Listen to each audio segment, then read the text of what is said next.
यानंतर वळूया पुढच्या बातमीकडे। मराठा आंदोलक मनोज जरांगे पाटील यांच्या अंतरवाली सराटीमध्ये जाऊन सरकारच्या शिष्टमंडळाने भेट घेतली। यावेळी शिंदे समिती स्थापन करण्याआधीच्या नोंदी आणि आता शोधलेल्या कुणबी नोंदी एकत्र का दाखवतात असा सवाल जरांगेंनी उपस्थित केला।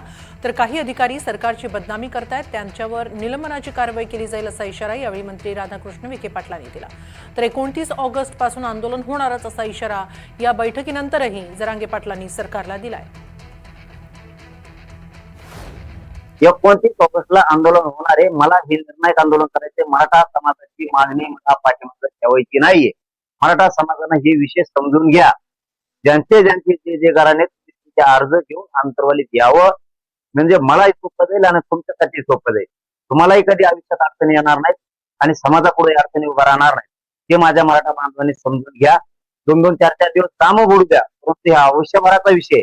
परंतु मराठा समाजाने मात्र खडबडून जागे व्हा आणि सामान्य मराठ्यांनी आपल्या लेकरा बाळाच्या कल्याणासाठी घराच्या बाहेर पडा। तुम्हाला जसं येता येईल तसं या।